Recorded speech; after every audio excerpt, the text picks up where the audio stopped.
Hello, dear teachers. Welcome to our workshop.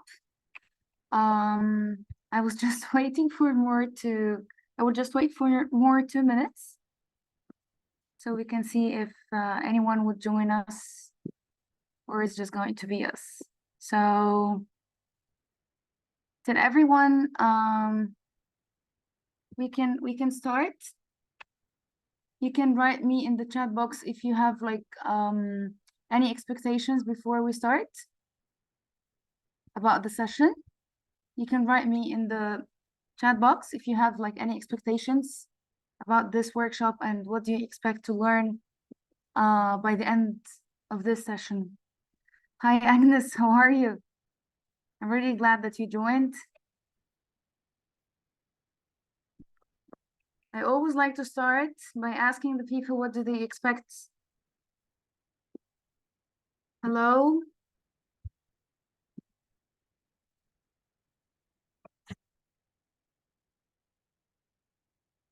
Welcome everyone. So for all the ones who has just joined, you can share with us in the chat box if you have like any expectations or like you just have any questions regarding what we're going to be talking about.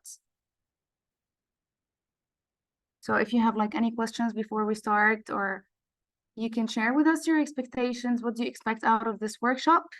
You can just type in the chat box and share with us. We're just going to wait for 2 minutes and then we're going to start.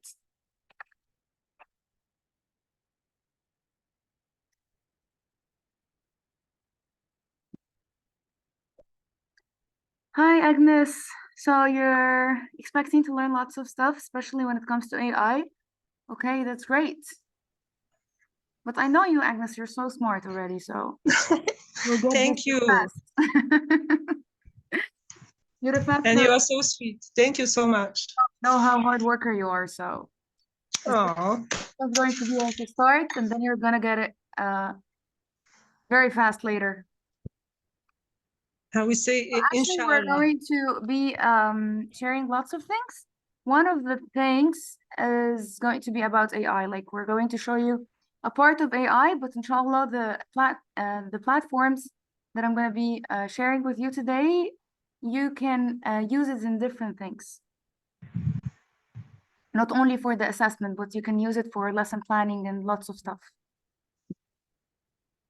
Hope it's going to be beneficial for you. So one more minute and then we're going to start. Hello, Bilal. How are you? I think we're going to talk about how to assess students using platforms, apps, or other ideas. Okay, nice. So more people have attended.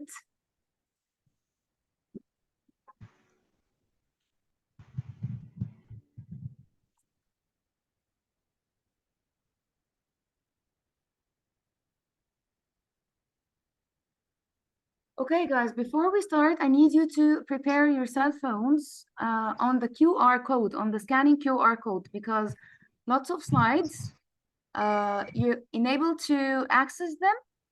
Okay, you can use whether your cell phone to access the QR code, or I will just send you the link on in the chat box. But it's better to use the QR code. I always find it more fun. You can turn on your mics if you want.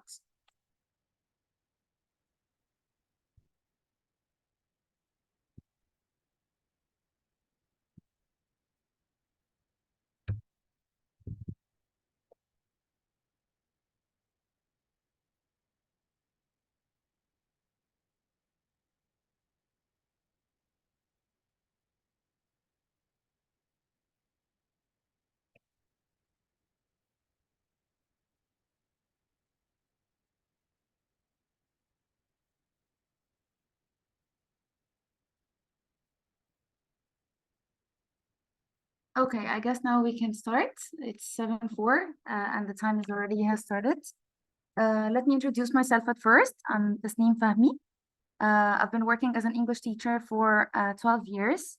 I have known Teach Ogen during the COVID-19 timing, which was actually like a turning point in my life. I know it was hard for so many people during the COVID, but for me, it was a positive, to be honest, change, as lots of fields have opened to me. Lots of things were changed and transformed. The teaching itself has transformed. I guess many of you is going to um, agree with me in this part. Before the COVID-19, I haven't known anything about the online teaching or different platforms that I can use. But at this time, actually, it helped me a lot to develop my teaching skills. And starting from this time, I wanted to learn every day. I wanted to use the technology and interfere it in every day in my sessions. And I kept like technology digging. I was like digging everywhere about the new platforms that can help me in my teaching and make it easier. Until from 1 year ago, they have developed the artificial intelligence, and I think it actually developed all of our teaching skills as well. And today, inshallah, I hope it's going to be beneficial because lots of terms have been raising lately, and I haven't known anything about them. So I felt like it's my duty, after I have learned all of this, is that I want to pass this information to the people. And that's it. So let's get started. In case you needed to ask about any questions, just make sure to ask them in the chat box, or you can just turn on your mics and ask them. Feel free. We're here to learn, so let's do it together. First, let me share my screen, and please tell me if you can see it or not.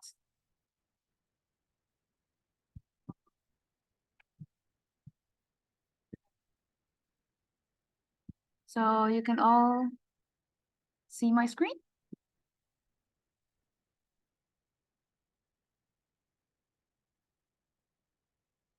I'm just gonna wait for 1 minute until the azan is done, just to be able to listen to me more better, okay?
I don't know if you're talking because I don't hear you at all. Yeah, because Did you I want- put it on the mute because the azan. Oh, Yeah.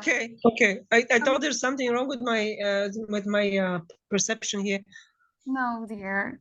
Okay, so these are the objectives for this workshop.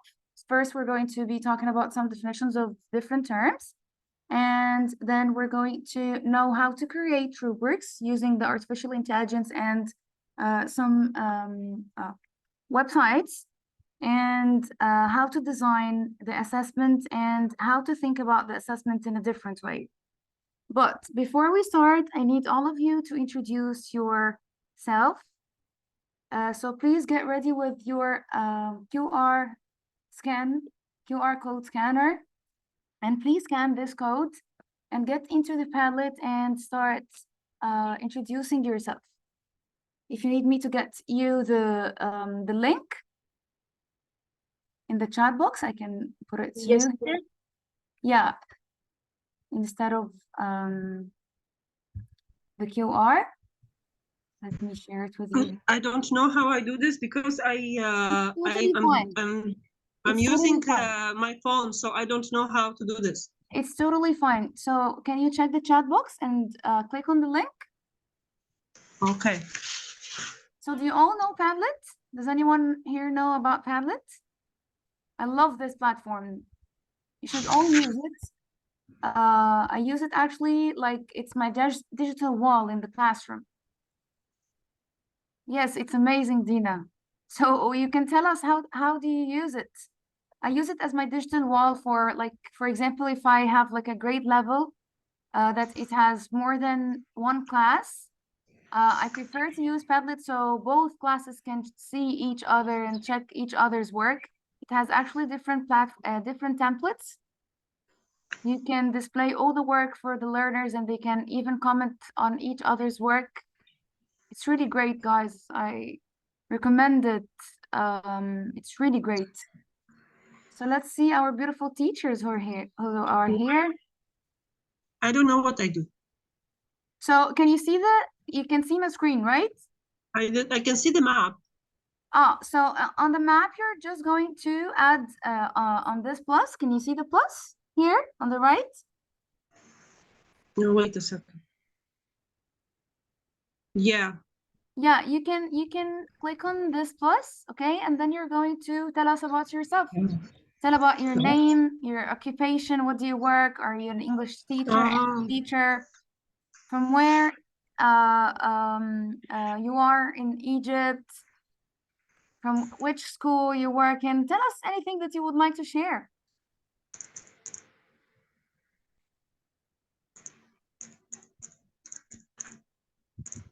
Padlet, it's not only about the maps, by the way, like it has lots of templates. You can display the work for the children. You can design it the way you want.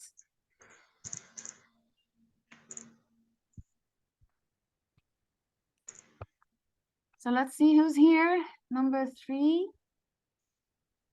Okay, so we have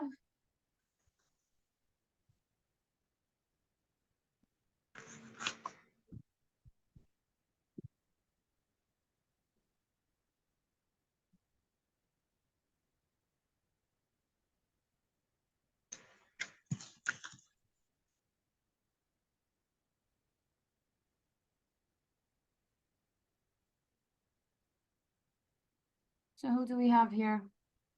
You just wrote, please make sure to write your name so we can know where are you. Alexandra Egypt, I'm an English teacher, so who are you? We would like to know about you. So that's me, Tasneem Fahmy. I'm homeroom teacher at Elite International School. Let's see who else. I'm Dua. I'm a senior teacher for primary 1. Teaching is my passion and I like to improve myself all the time. That's great, Dua. Best of luck. Where do I write this information? I don't understand where I need to write this. Just share with us like who you are, like what do you want to tell about yourself? In the chat area or where? Where I go? In the Padlets, you can see this plus. I was in a Padlet and I wrote stuff, but I don't know where I should. Okay, sorry, I cannot understand. It's totally fine. It's totally fine.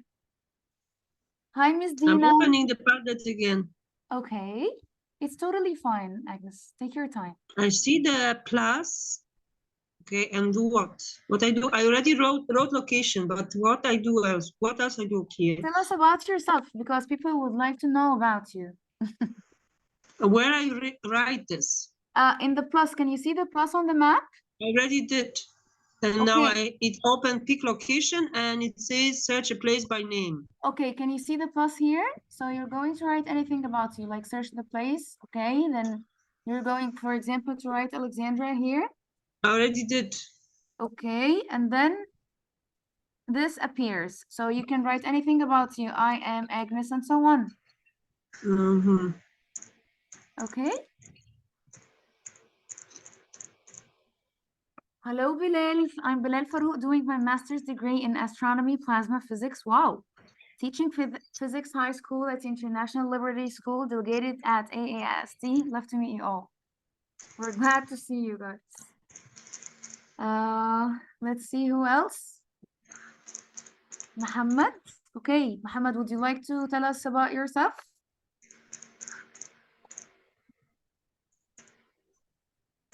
Miss Amira, English teacher from Brilliance Language School. Hello, Miss Amira. It's nice to meet you. My name is Nurhan Ali. I'm an English teacher. Welcome, dear. Miss Minna. Hi, Miss Minna.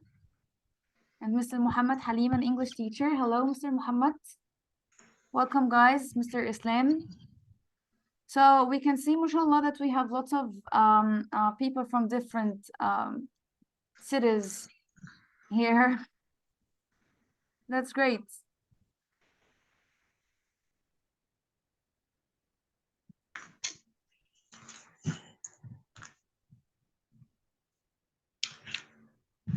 Okay, guys. So thank you so much for all who shared.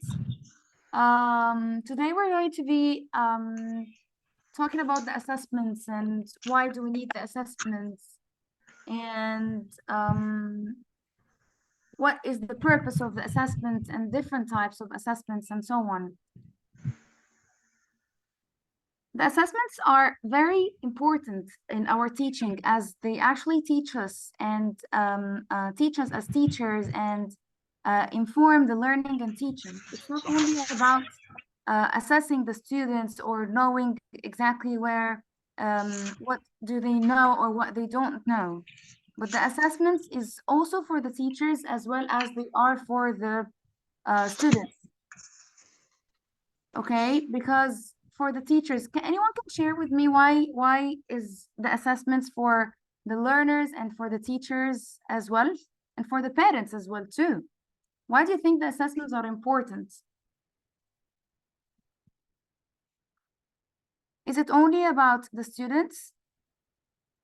Is it only about the teacher to know, to tell the administration the grades? Is it only about that? Do you have any idea? Why do we need the assessments and what are the importance of the assessments? You can write me to diagnose the areas where improvement should take place. Excellent. That's terrific answer. Thank you, Ms. Dina, for sharing.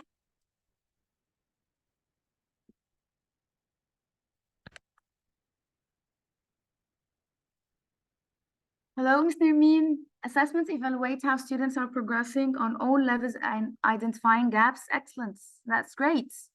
Definitely. It evaluates how students are progressing, and but no one actually has mentioned anything about the teachers yet. Why teachers need assessment? So Mr. Hani said, tell the teacher how successful their teaching is. Definitely. Thank you so much for sharing. Ms. Nurhan said to know the level of the students and their progress, but always to help me know which areas need more attention and re-explaining. Great. Great, guys. It also assesses teachers' performance. Exactly. All what you have said, definitely. Agnes said to know where we are, both students and teachers. So you summed it up. You wrapped it up. Mr. Bilal said to check the students' understanding, followed up by parents, teachers to try change their ways to teach. If students don't deeply understand and don't have positive progress, definitely. Thank you so much all for sharing. Yes, definitely.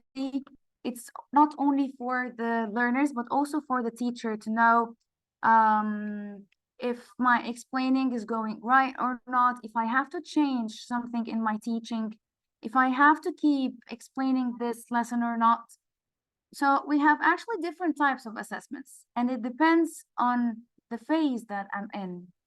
Usually, a good teacher starts the year with a diagnostic assessment, like before even you start teaching and before starting giving homeworks, before starting assigning tasks, you should know where your students are standing, because if you know the levels, the different levels of your students, you will definitely know how you're going to plan for the year.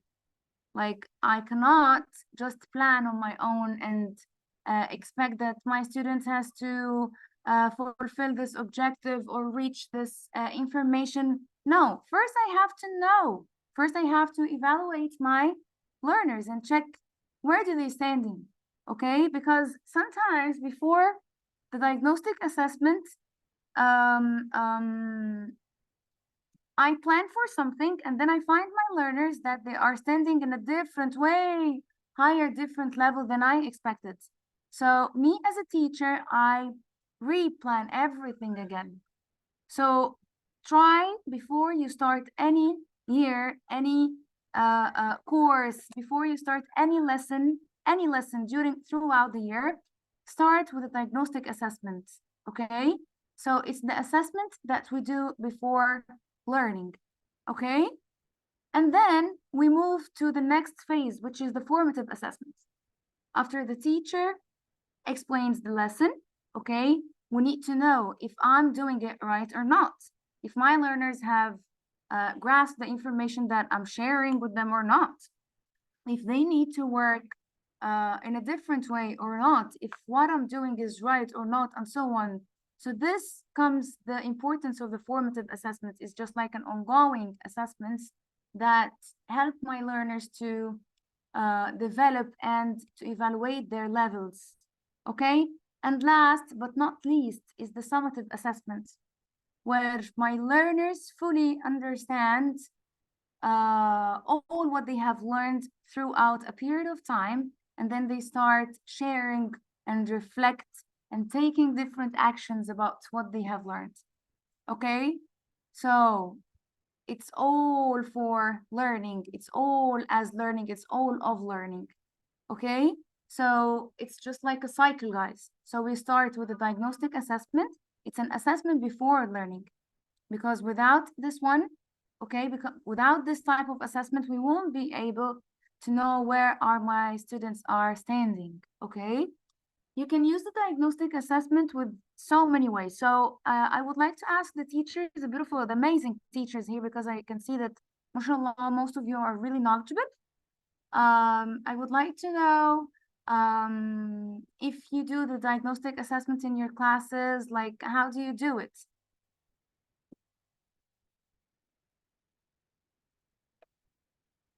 Ms. Nariman, you're asking to display links or examples of types of diagnostic tools that can be used, of course, definitely.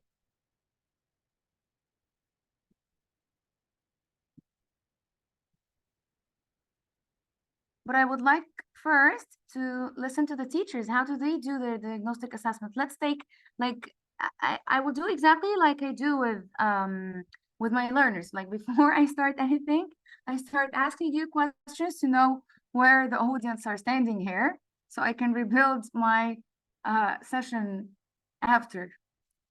So do you guys use any of the diagnostic assessments? Like, do you usually do this?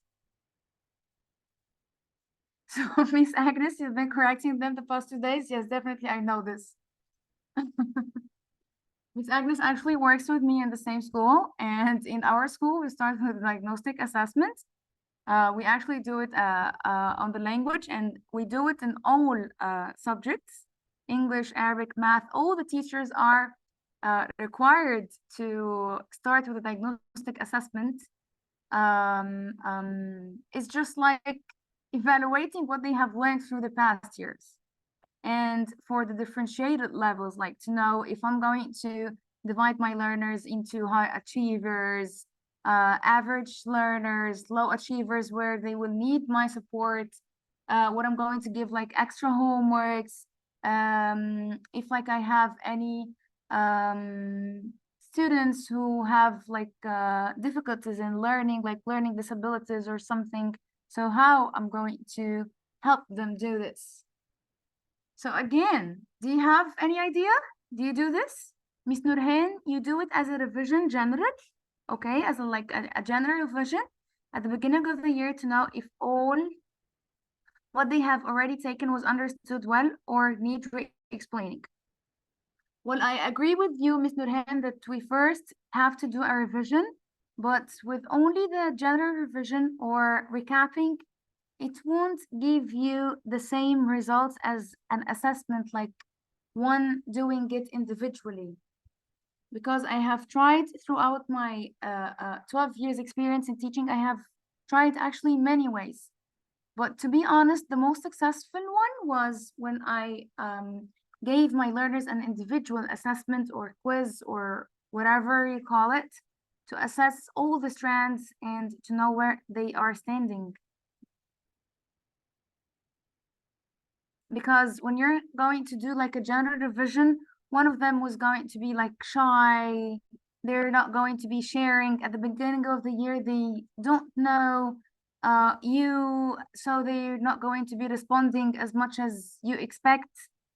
But in the assessment, you will get actually their level much better. Miss Hadir, we have to make a small quiz before the new lesson. Okay. To know they got the previous lesson or not. So this is Miss Hadir, what you have shared isn't like a diagnostic assessment. You got the diagnostic assessment, somehow you're confused between the diagnostic and the formative. The diagnostic, we do it before even giving the new lesson.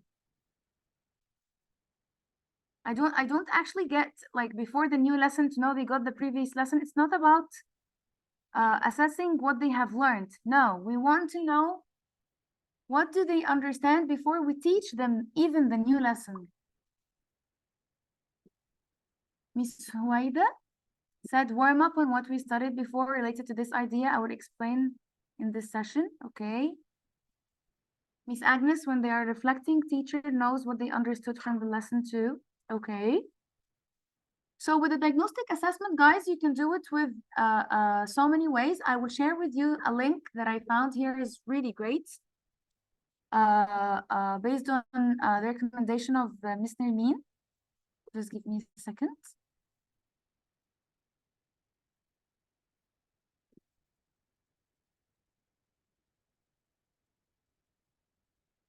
I'm still sharing or not? No, I'm not still sharing.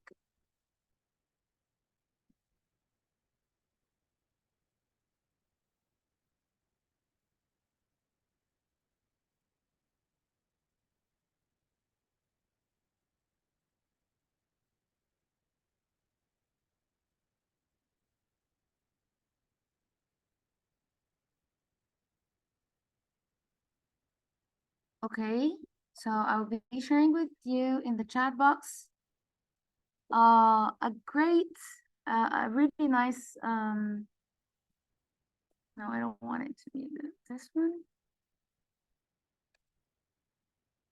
Okay, did you all receive the link that I have sent, or I'm just sending it to? Okay. Everyone in the meeting. Second. So it's here. Can you please check it?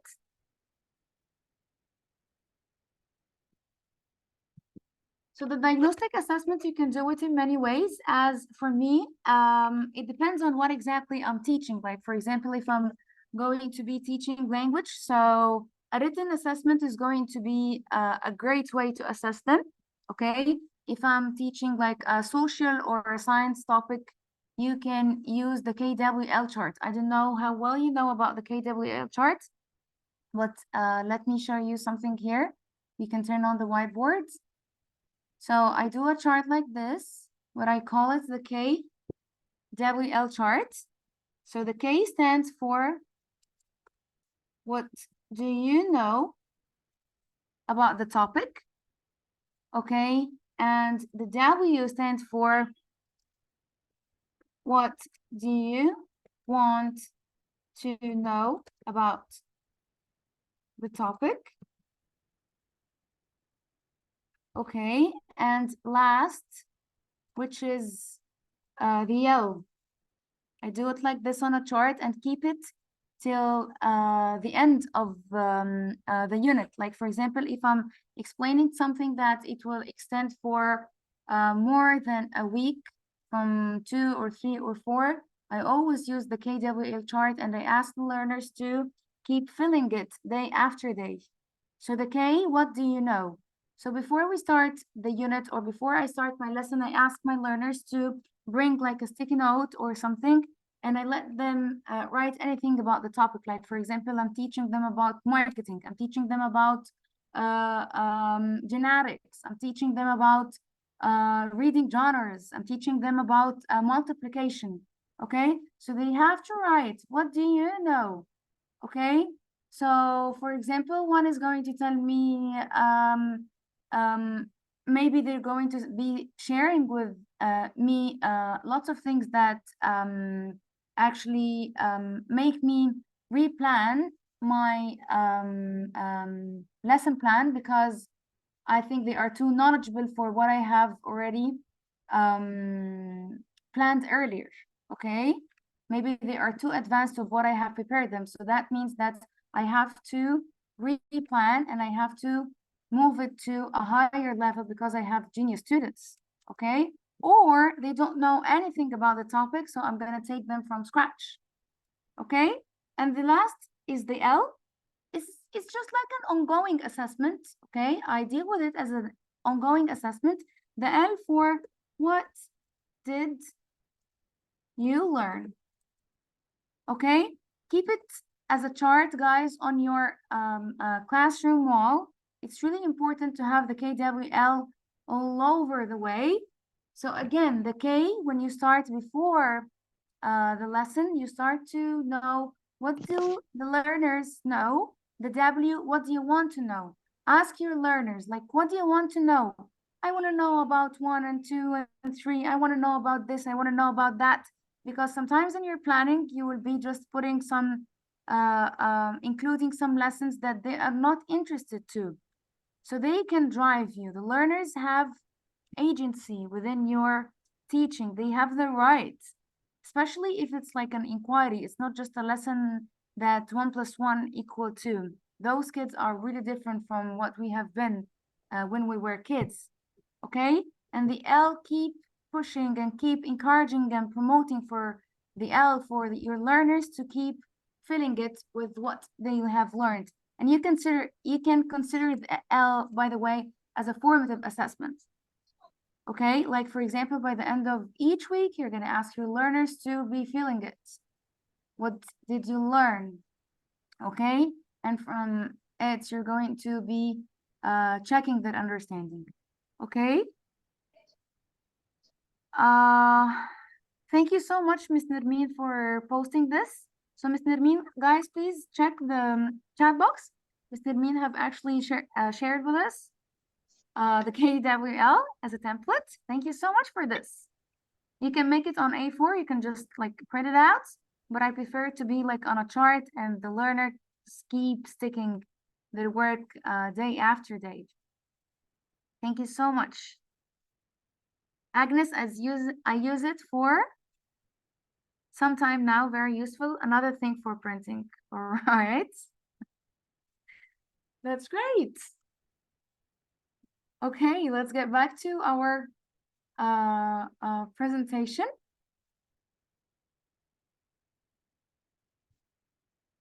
So the types of assessments, as we said, the diagnostic and the formative and the assessments. Now, what about the formative? So we've talked about the diagnostic, okay? In the diagnostic, we said you can make it like a written assessment. You can make it like a KWL. You can make it like anything. You can make it like discussions, individual discussions, or you can make it like a group discussions, okay? But make sure to meet all the levels. Make sure to be focusing on each student one by one, okay? Because I know it's a little bit hard to be focusing when you have many students. All right, now let's move on to the formative assessments. The formative assessments, it's the assessment during learning. Like, for example, if I'm teaching something for 4 weeks, like by the end of each week, I'm going to have a formative assessment. It's just like, you know where your learners are standing. So can you please share with us, like, if you do it in a different way? Of course, every teacher has her way in checking her learners, students.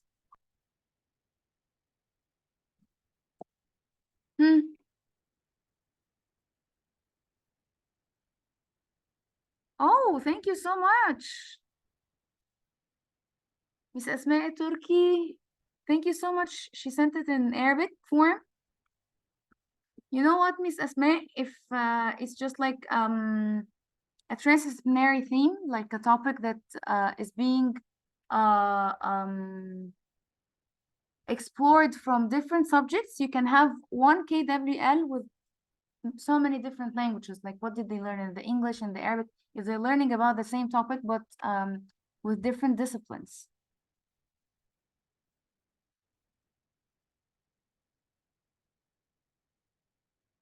Miss Fatima, you're asking if you're going to take your certificate, of course, because after we're done, we're going to be uploading the workshop on YouTube.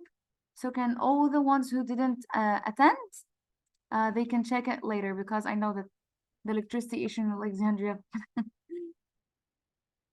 So Miss Heba, written exams, oral discussions, and projects. Okay, great job. As for me, the formative assessments, I always like to do it with so many different ways. I do it on quizzes. I always like to integrate the technology, especially in the formative assessments. Have any of you heard about Kahoot? The Kahoot challenge. Let me write it here so you can check it later. The Kahoot is a great way of assessing the learners. Okay. The Kahoot is really great for all the learners. They enjoy playing Kahoot a lot. Does anyone know about Kahoot? Maybe we can have another session where I can introduce to you some of the, yeah, great. Nearpod too. Nearpod is amazing too. It's the same as Kahoot, by the way. So you can provide your learners with tablets if the school has ones, or you can provide them with computers. Okay, you can just assess the learners individually, or it can be through group work. Okay, you can ask the learners, and quizzes app too. Yes, it's amazing too. Yes, I agree. And also you can make them like a multiple choices written assessments. You can ask the learners to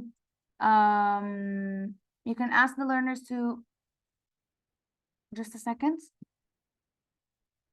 You can ask the learners to check everything. Okay, so what is the purpose of the assessment?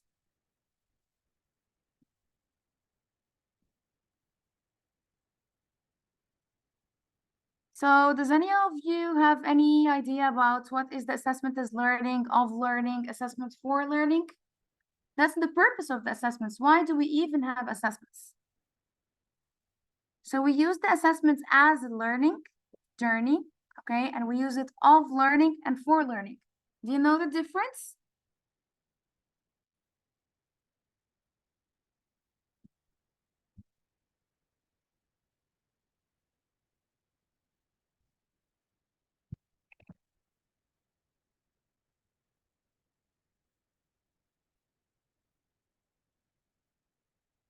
Okay, so again, my question is, the purpose of the assessment, هدف الامتحان، هدف الassessment عموما، احنا why we're doing the assessments? We do it for 3 purposes. So the first one, assessment as learning, assessment of learning, assessment for learning. So do you have any idea of what each one means?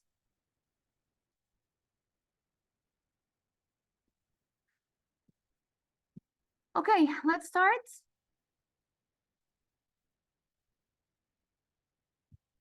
I close it.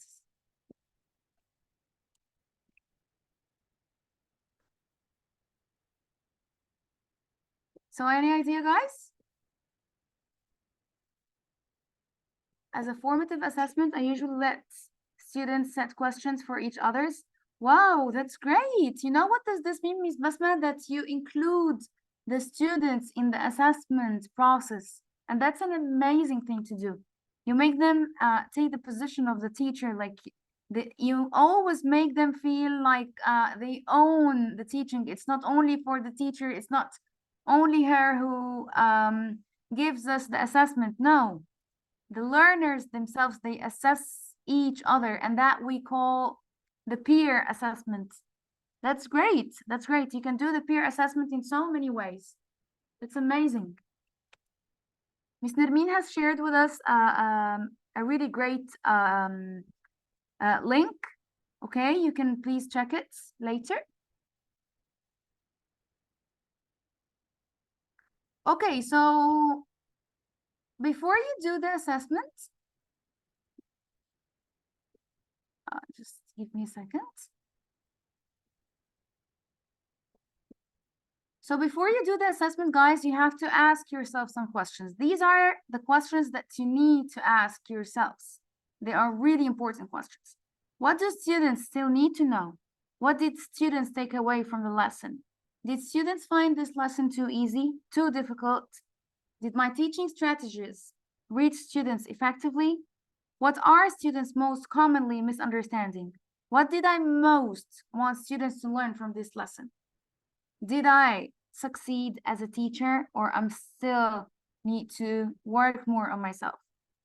So the purpose of assessments, as we said, we have different types of assessment, purposes of assessments. The assessment of learning, it's usually grade-based, where you're going to do it in a shape of exams, portfolios, final projects, and the standardized tests.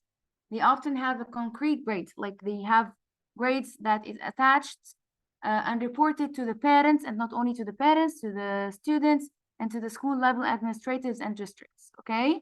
So this is the assessment of learning, like after they have learned something, okay? We're going to assess what did they understand, okay? And the assessment as learning, where we're going to involve the student in the learning process, where we're going to teach them critical thinking skills, problem solving, and encourage students to set achievable goals for themselves, objectively measure their progress. Like, I need my learners to be in the assessment process, okay? I need them to think, how can we solve this problem? Like, for example, I have a problem where let's say like a social topic. I have a problem about migration, okay? And they have studied everything that goes around migration, and they have learned the types of migration, reasons for migration, why people migrate from one place to another, the push factors and pull factors, and so on. So at the end, I want my learners to assess their understanding, and at the same time, I need them to learn something. Is that, for example, we need to help those migrants. We need to suggest some laws that can help and protect them, and so on. So that's the assessment as learning. Like, you actively involve the student in the learning, where you're going to encourage their critical thinking, problem solving skills. And at last, the assessment for learning, which provides you with clear snapshots to students' learning and understanding as you teach, allowing you to adjust everything from your classroom management strategies to your lesson plans as you go, okay? And it should always be ongoing and actionable, okay? This include actually like the formative assessments and whatsoever. So I'm gonna leave you now with this video, okay? It's only for like 30 seconds. It's not working? Okay, no worries. I'm gonna share it here.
So this was the purpose of the assessments, and let's move on to the next thing.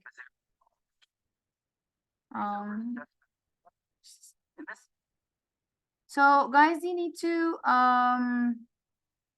reflect on anything? Do you have like any other questions regarding this part?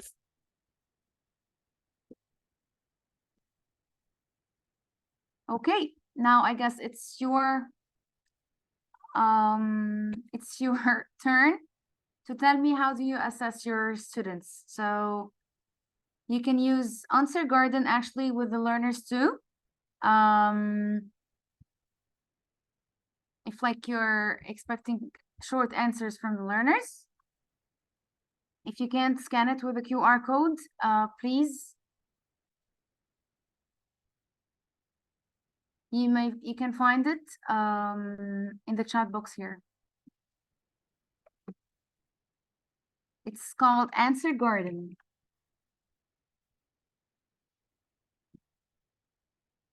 So how do you assess your learners? Waiting for your answers.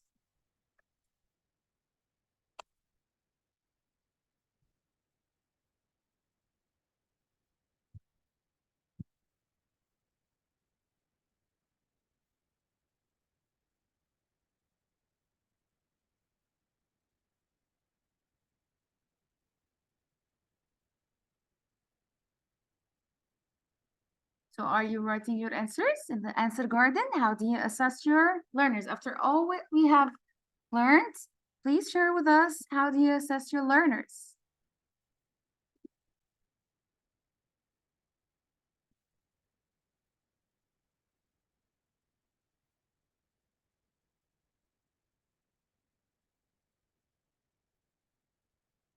Wow. No, let me share this. It's really amazing. Let me share all of your answers. That's great. So Google Form, Moodle, Quizlet, online video call assessment, forms and Quizlets, assignments, quiz games. That's great, guys. Live worksheets, Moodle, Microsoft Forms, online activity and quizzes. Excellent. Hybrid classes, formative tools, live worksheets. Great. That's amazing. So please save this. So by the way, you have taught me today new platforms that I would love to explore right after this session.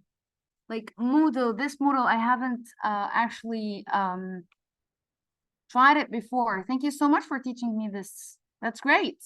We're learning from each other. Wow.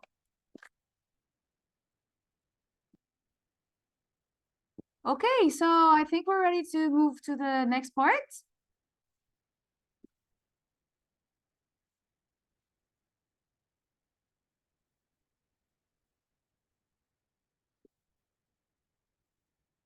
Okay, now it's time to know how to create rubrics for the assessments. Does any one of you know what does rubrics mean? Do you use it in your classes? Rubrics sometimes become very challenging for the teachers to create, but it's really amazing because it helps you actually to meet all the levels and to know where learners can be. And with older students, you can even communicate the rubrics with them.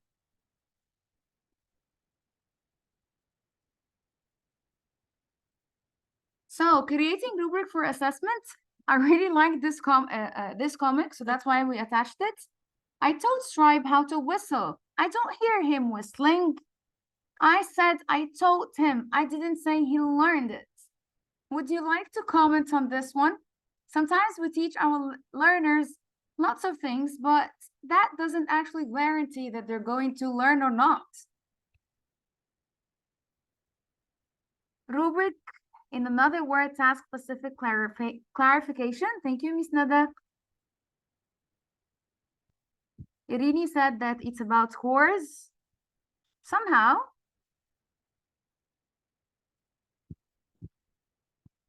asking them to summarize a specific topic, covering certain points.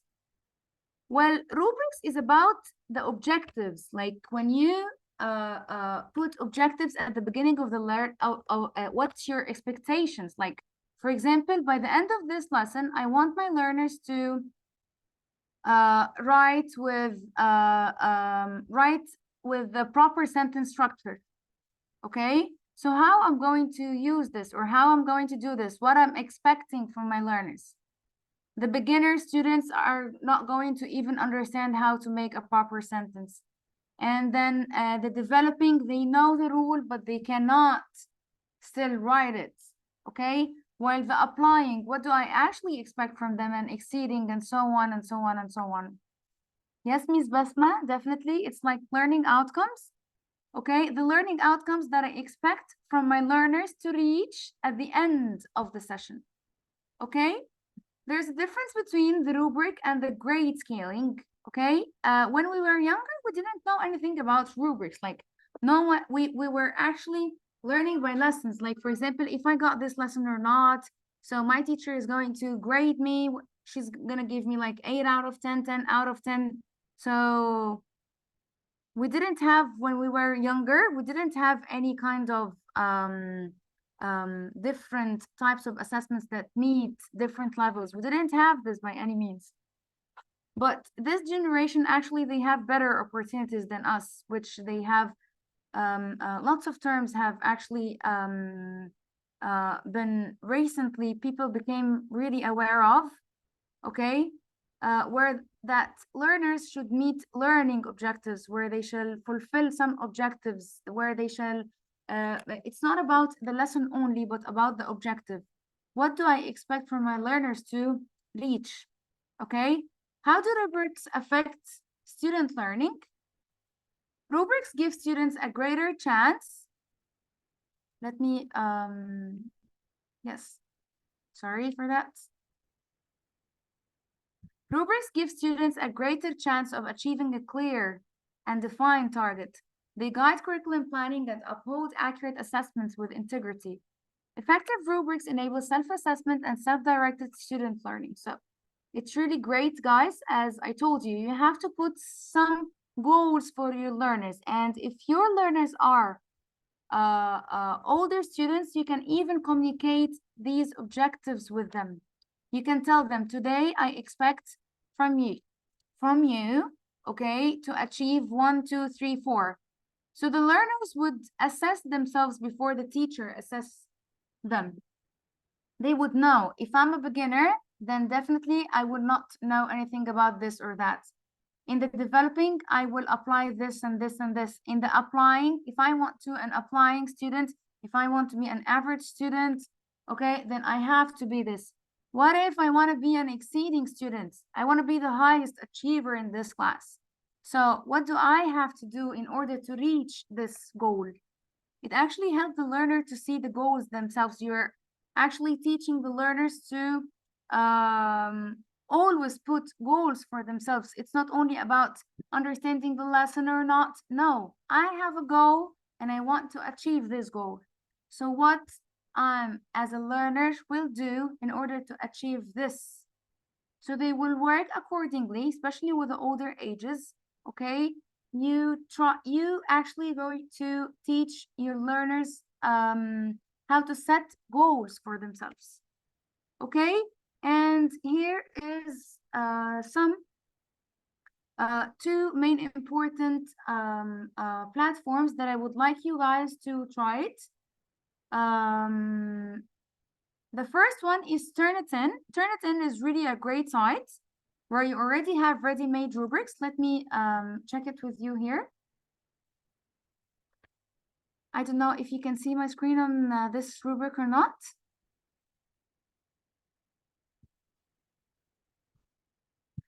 Miss Nada said, yes, we do this with the MYP students.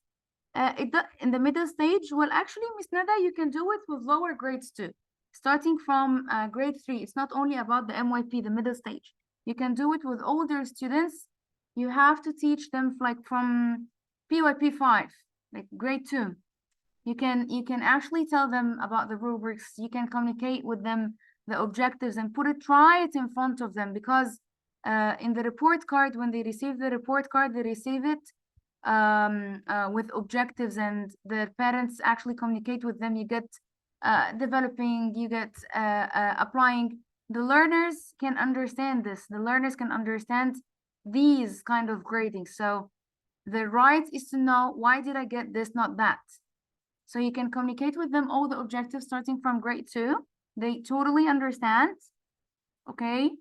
And it's going to be really effective. Okay, so you have here the latest rubrics. Okay. You can just search here in the bar. It has ready-made rubrics. This is not an AI tool, by the way. It's just a rubric. Okay. You're going to find lots of rubrics for different objectives. Let me share it with you here in the chat box. Okay, you're going to find, by the way, for different subjects. It's really amazing. It's called Turnitin. You're going to find ready-made rubrics. Okay, as for the AI tool, but before I start the AI tool, I would like to know who likes the artificial intelligence and what happens lately with the teachers and students. Who's facing challenges in this part particularly? Are you happy with the AI and what is happening around the world? I think it's going crazy. But I'm actually totally happy about this invention. Like, starting from the first day, I have actually explored lots of AI platform. I was like going crazy with everything I've got. So who would like to share with us about the artificial intelligence? Dina, Miss Dina, still learning those tools. I believe mostly it can greatly help as a time saver for teachers. Yes, I agree that it's for teachers, it's a great thing, but what about students? Magicschool.ai is incredible. Wow, thank you for this. I will definitely try it after we're done from this session. Thank you so much, Mr. Mustafa, for this.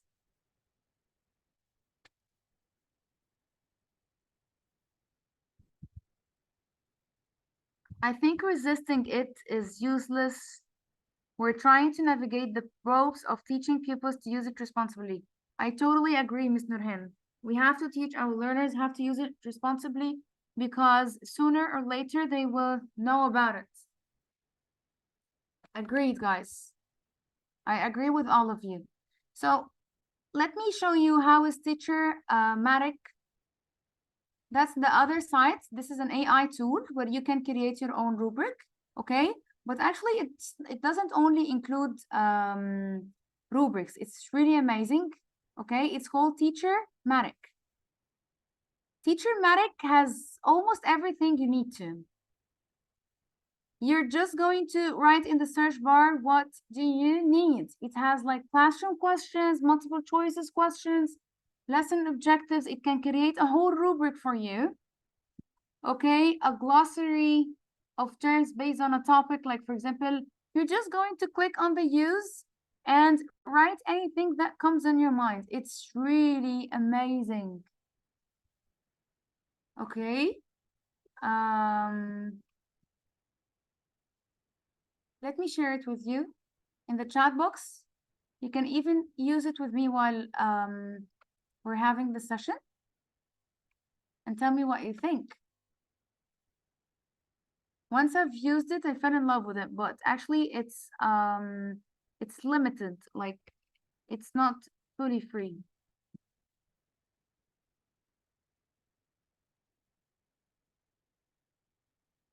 Ms. Basmar is saying we must include AI tools in our teaching process and allow students to use it. Yes, definitely, I totally agree, but it has to be with a limit, because I believe that it's killing the creativity. Like, later on, you won't find anyone who's able to get any idea by their own. They will definitely go first to the AI, and they will get everything easily. So I don't know. It's somehow between a positive thing and a negative thing. But to be honest, for us as teachers, it saves lots of time. So are you exploring the Teachermatic? It's really amazing, guys. Let me try it with you. I've tried QueryPod.com and I liked it somehow. It creates presentation for several subjects. Okay, that's great. So let me try with you a rubric. Lesson objectives. So you're just going to write here the subject or the lesson aim. Okay. Tell me any objective, guys, from what you've already had. Any objective. Any objective that you already work on.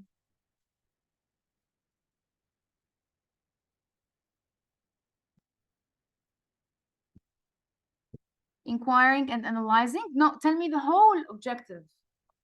A whole objective from the scope and sequence, for example, Ms. Nada. Any objective. Share with me any objective that you're working on. Identifying plant parts. Thank you so much. So let's do it together. Thank you, Ms. Sarah. So identifying plant parts. So learning characteristics of life. So I'm gonna put both of objectives. Analyze existing furniture examples. Okay. So let me write all your objectives and let's see the rubric and how the AI will get for us. So the first objective is identifying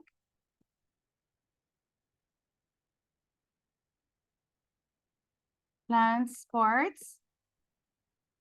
Okay. And the second one, learning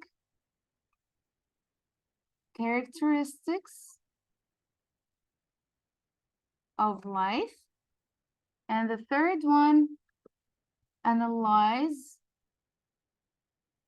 existing furniture. Okay. Examples. Let's see how the AI will get this in no time. In the Bloom's taxonomy is really a great assessment tool that you can use it. Okay, but this actually needs like a whole session. So just know the number and inquire on your own. And let's generate and see the results and how it's going to tell us what do we actually need.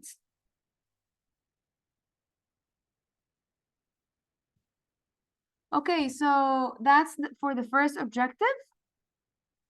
Develop an understanding of the different parts of plants and their function. Demonstrate the ability to identify plants and their parts. Identify the characteristics of a plant that are associated with different parts.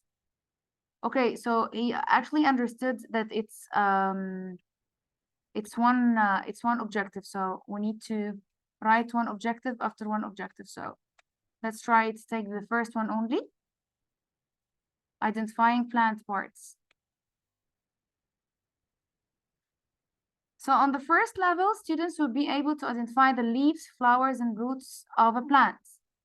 Second, students will be able to accurately identify the differences between different plant parts. Other students will be able to explain the function of each plant part. Students will be able to differentiate between flowering and non-flowering plants. The exceeding students will be able to apply the knowledge of plant parts to create a plant identification guide. So you can use it freely, guys, but I'm telling you that it's not entirely free, but it's amazing. You can also have lesson plan. You can just write the name of the lesson plan here and you will get every, you can write here the how many minutes is your session, okay? It's really great. Just write, like, for example, plant parts. Okay, you will get everything you need to know. And you're going to finish this in no time. See this, guys? See the lesson plan in no time. Okay, but for me, I do not want to use this, like, take it just for a reference. Okay, but of course you will know your students more than anyone else. Okay, so take it as a reference only. So here are my learning objectives that I have to work on. Okay, and then the time It gives you like 5 minutes, I'm going to welcome and setting expectations. 10 minutes, I'm going to show and discuss diagram of a plant's parts and the function of each. 10 minutes, teach the life cycle of plant differentiation, use visuals to help those visual impairments, and so on, okay? And the closing, review the lesson objectives and ask users to share their highlight from the lesson, okay? And so on, okay? As much as you can, try to provide here all the information that you want, and so it will include it definitely in the lesson plan after. Okay, so this was about the digital tool and the AI. And of course, we have lots of different platforms, AI tools. Okay, TeachOgen has actually a great opportunity that is giving the teachers. Okay, they have like an AI course is going to be very soon. You can just check the page. Okay, they have special discounts for all the teachers from ATA. It's great. You're going to learn lots of things regarding the assessments, the lesson planning, how to do a lesson plan, and they're going to provide you with lots of AI tools that actually match each phase in the teaching. Like in the tuning in, which phase I'm going to, which AI tool I can use in the assessment, and so on. Okay, now let's move on to the next part, which is the reliable digital assessment tools.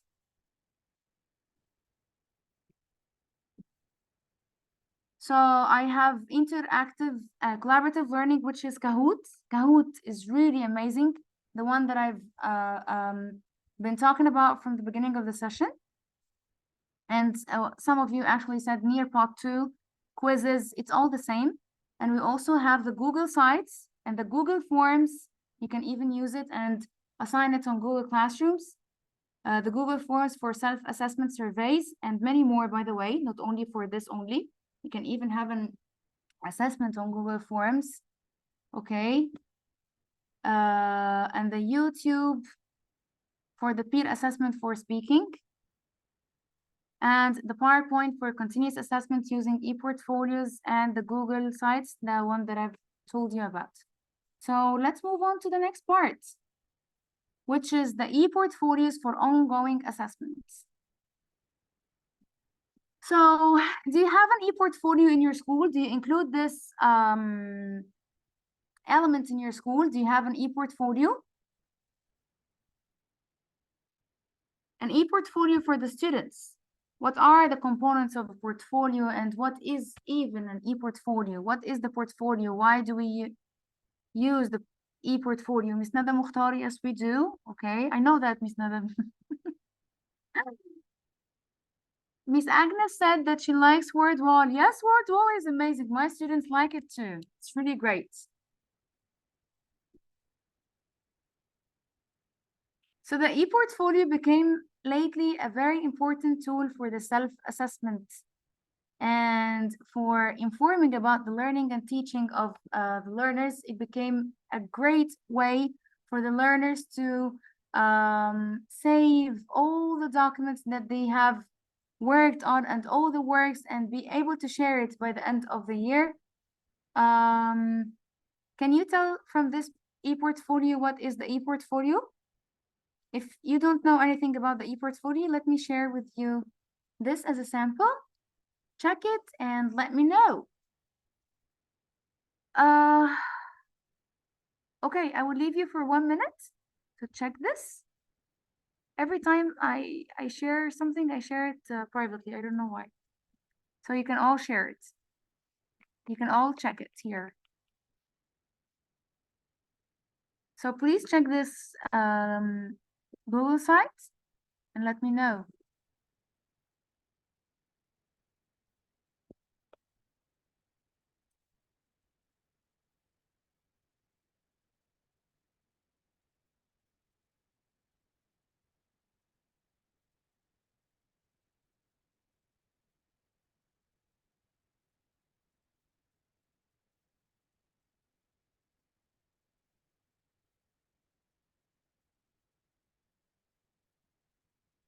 Okay, so allow me to share it with you here in front of everyone.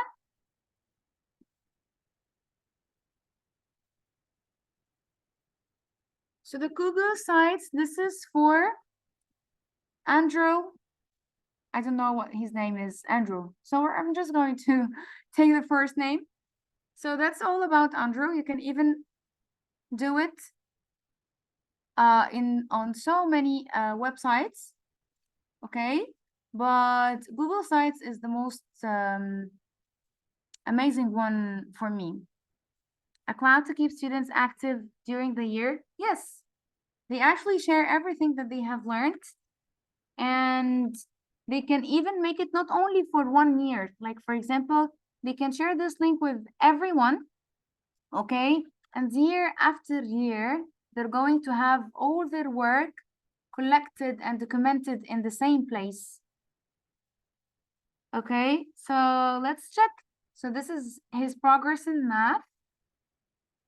Currently in class, we're learning about mixed numbers and fractions, how to add them, how to subtract them. That's cool. And you can even comment on his work. No, that's not a blog. That's something called Google Sites. I'm going to teach you now how to do the Google Sites, okay? And actually, Google Sites is really amazing, not only for the students, but for teachers. Like everyone nowadays have their Google Sites. They have their portfolio. Like whenever you go to work in any place, you're going to find, you can even drag it in your CV. Like you can put it as this is your work. Like you can share samples of your work. You can have your own portfolio.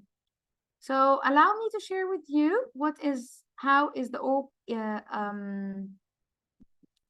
the e-portfolio is been done. Okay, so you open it from Google like any other Google app from here. Okay, and then you're going to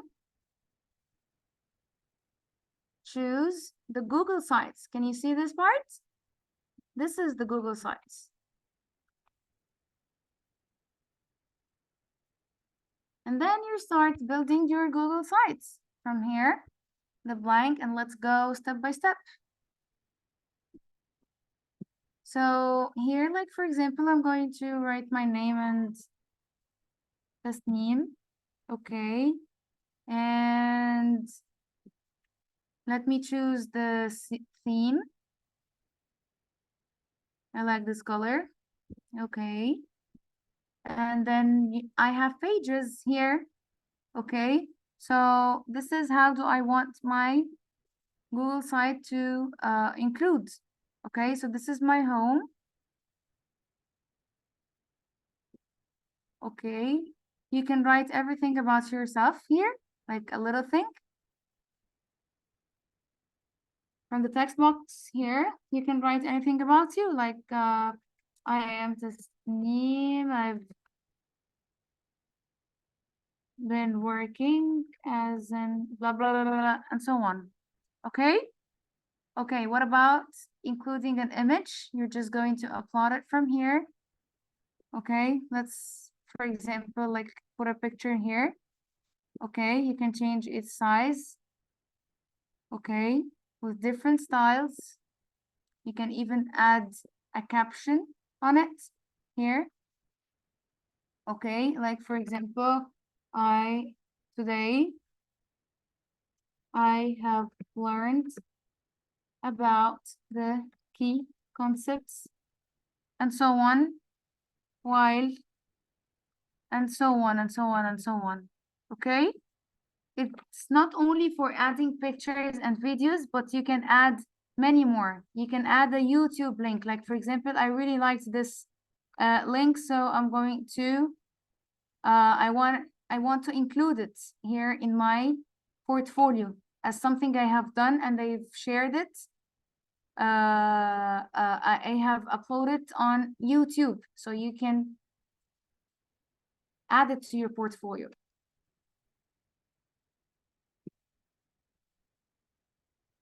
Okay. YouTube here, and then you drag the link here. Now,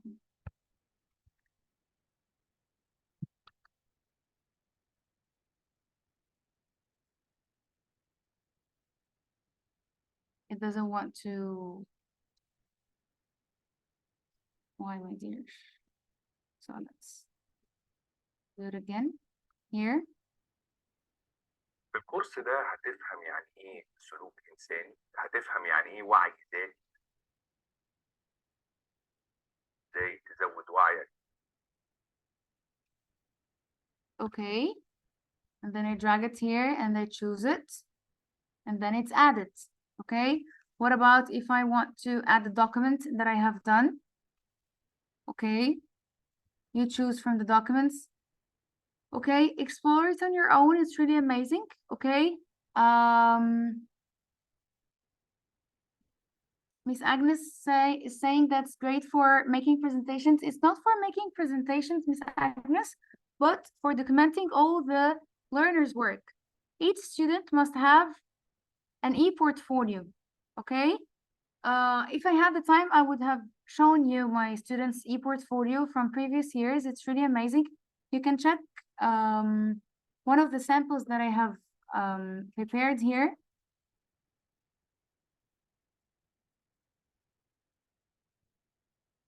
You can check this one. This one is made by Google Sites.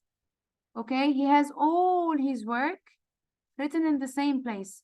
And it doesn't have only to be for 1 year. No, he can build it year after year. Like, for example, this is for grade 4. So he is going to be having like a file for grade 4. And then he moves to the other grade and so on. So each grade is going to have his whole and full work. All right.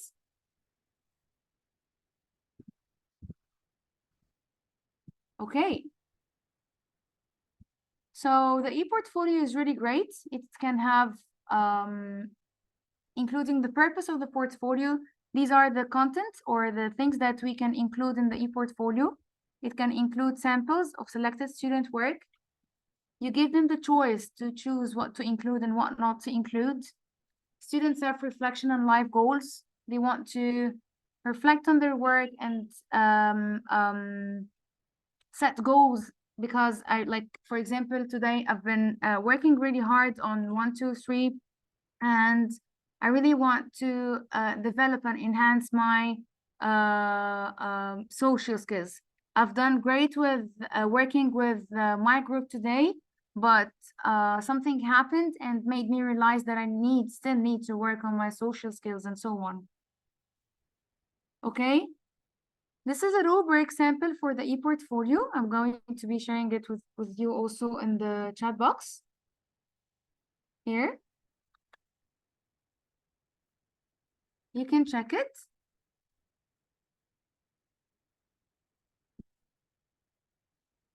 Let me share it here so can everyone see it here on the screen.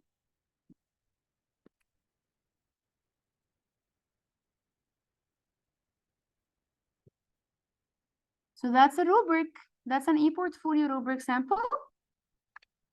Okay, like the teacher is assessing her students' portfolio. Like, for example, the beginner, the work samples do not relate to the purpose of the portfolio. Okay. In the developing, some of the work samples are related to the purpose of the e-portfolio. The applying student, most work samples are related to the purpose of the e-portfolio, and the exceeding students, all work samples clearly directly related to the purpose of the e-portfolio. Can teachers use e-portfolio to document their work? Definitely. And not only teachers, all the employments, everyone that works. You can have your own portfolio as if it's your CV. You can add it as like everything you do, just share it. You can make, if you are a photographer, just share it, make an e-portfolio for yourself. It's easily used, but it's somehow hard to use it with mobile phone, but still, by the way, you can use it with a mobile phone, but not with iPhone, only with Android. But it's always better to use it using the laptop. Okay, so this is how we're assessing our learners on their e-portfolio, because as I told you before, it's all about their choice. Why did you choose this, not that? Why did you choose this sample? Is it related to what we have learned? Okay. And at the end, we can even invite the parents. We actually do this in our school. You can invite their parents, and they can start presenting this e-portfolio in front of their parents and in front of their teachers. It's a great way of self-assessment and reflection, and it informs. This is the best way to inform about your teaching and learning in front of everyone, in front of the whole community, in front of the teachers, in front of his parents, and it actually enhances and develops the students' presentation skills, and it tells about all what they have learned. Like it's just like a learning journey. So they are retelling it with their own way. Make it with the simple way. It's really amazing. If you use the 12, it's really amazing. It's really great, more than you can ever imagine. Okay, so I will leave you with the link to discover it later because we're running out of time. Okay, so what grade is this student? Based on the rubric that you have explored earlier.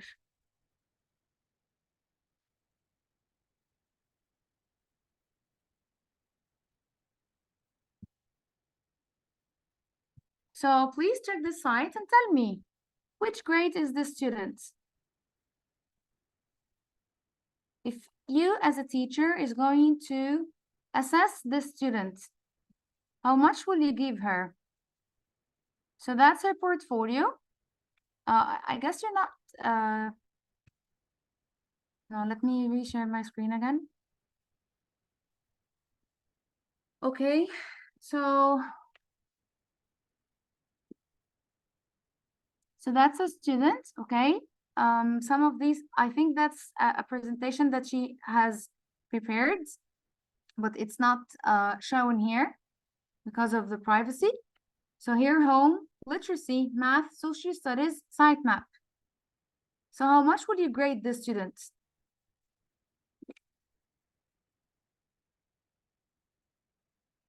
Do you think she did a great job here? What is she missing? This is how I wrote my name on the first day of kindergarten. Okay, that's cool. That's so cute. And October 2. Okay. And she wrote her sister. And then in January, she developed and she started writing a sentence over the line. In February, she started writing and describing some pictures. You can see she's developing. Can you feel how she developed from the beginning of the year till the end? That's how she started. And that is how she ended by the end of the year. Name Lillian, I wrote roll 3 balls, and then I put a mouth in it, and then I think she has some spelling mistakes, but that's amazing. You see how did she write, I liked that we could take a look, it was fun.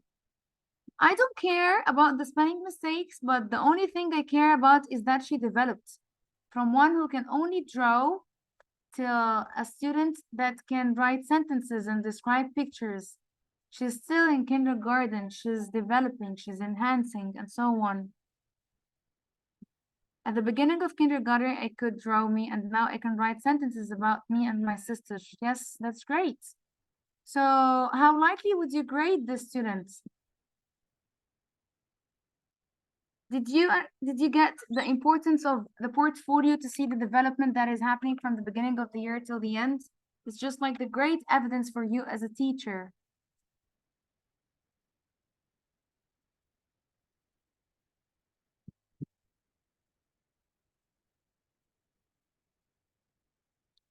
So for how long can we invest in e-portfolios?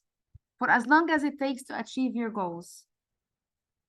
Google Sites features, they are totally free.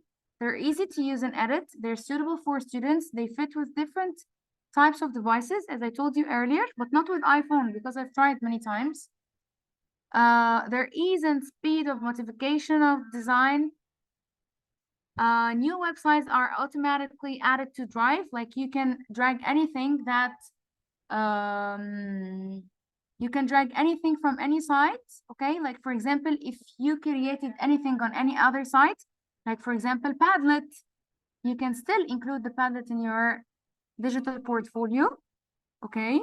Anything that you do, you can still include it. Like for example, if you're using Book Creator, let me write for you this, guys. If you're if we have here English teachers or Arabic or any language teachers, it's called Book Creator. I always use it. It's really amazing and learners like it so much. They create lots of books and they can even record their voices. It's really amazing.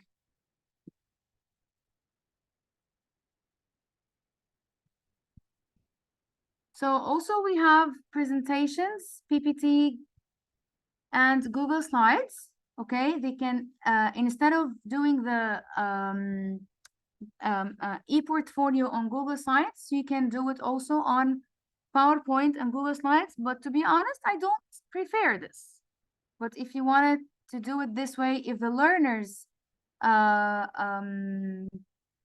decided that they don't want the Google Sites and they want to do it on a PowerPoint presentation or Google Slides, let them do it. That's their choice. This is how they would like to present their work. Okay.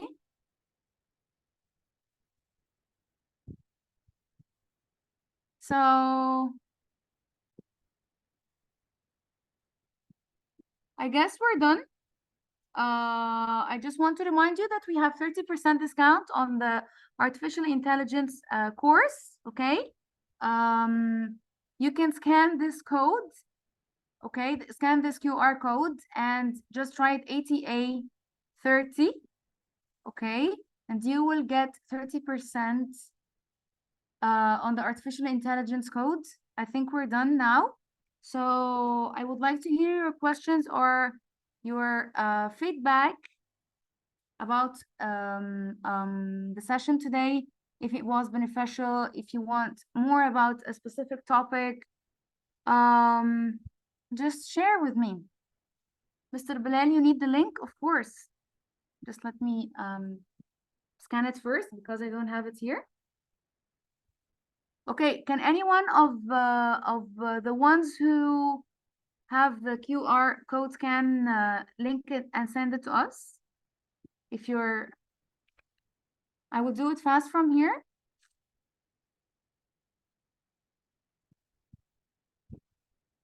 Okay, so until I send you the link here in the messages, would you like to share with me anything? How well was the session? If you learned anything new? If I met your expectations or not?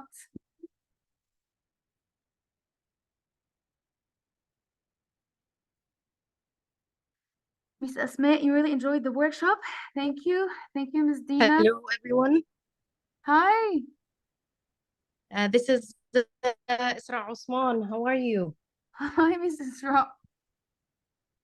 Now, I want you all, please, to open up your mics and let me know your thoughts about the course or the workshop. And please raise your hand, okay, so we can see who's going to raise hands first, and then we can take it one by one.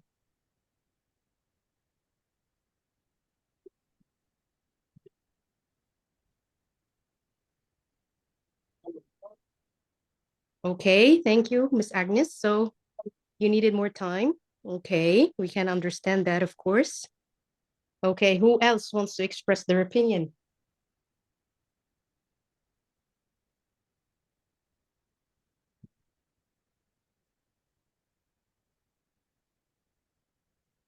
Yes, Ms. Nada, please go The ahead. course was really impressive, detailed, and clear. I love the portfolios part, the e-portfolios, and definitely the AI part. How can I plan, search for objectives, rubrics? It was really amazing. Thank you so much. Thank you, Ms. Nada. Okay. Anybody else would like to share their opinion? And if we could please have more Yes, courses. we do. We have a Thank lot. you. We Thank you have a so lot. much. Yeah, and hello everyone. I just wanted you to Hello. see me so you can know me. Some of you already know me, I think. Some of you, it's the first time to meet, and I'm really happy to see you today. I am Mr. Osman. I'm the co-founder and Educational Services Director at Teachogen. The purpose of today's workshop is to share experience, to share knowledge. This was our main purpose.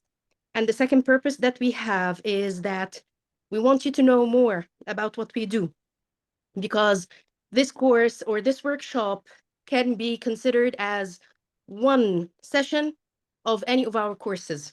We have more than 20, 25 courses already, and we have a special discount for you for our upcoming course, which is the AI in education. I think Ms. Tasneem has already shared the news with you, so I'm not gonna take too long in telling you about it. You can check our website for the course. You can know more about it, but let me tell you something that whatever like the material or the apps that we have discussed today, we are going to discuss way more in detail, especially when it comes to AI. Like for example, the Teachermatic. We're gonna go through each and every aspect and each and every feature in the course, in the website, sorry, at our AI course, plus many, many, many more websites using AI that would make your life way easier as teachers, okay? So please feel free to contact us anytime. I'm gonna share the link with you in the chat, okay, where you can take a look at the website and take a look at the course objectives. And if you have any questions, feel free to contact either Ms. Tasneem or contact our Facebook page, or you can contact us also on WhatsApp. I'm gonna put the phone number for you as well. Okay. If you have anything that you'd like to know more about, please let me know before you go. So don't forget to insert the code, okay? So you can get the 30% off. Okay, Miss Dina has a question. She says if all of our courses are online. Ms. Dina, we are very flexible when it comes to course delivery. We can deliver courses face-to-face at our training hub in New Cairo, or we can deliver it at your own school because we have professional trainers like Ms. Tasneem and many more in different governorates like Cairo, Alexandria, Damanhur, Tanta. So we can also do workshops or courses at your school, and we also do them online. Okay? The recording link will be sent to you at the group, okay? And I'll also send it to Miss Nariman so she can share it with anyone who wants to get back and learn more or listen again to what we have discussed today. Yes, Miss Nada, there is a discount for groups, okay? It can go higher than 25% depending on the number of people joining, like the number of teachers in the group. So please contact us on WhatsApp or give us a phone call and we'll give you all the details about the group discounts that we have. You're welcome. Okay. Thank you. Yeah, of course, Miss Nana. It's Yes, fine. this code is for you. That's why we shared it with you. Yes, this code is exclusive for you, but please hurry up because the course starts next Friday. So registration ends on Monday. So you need to go register, use the code so you can book your seat for the next round that starts next Friday.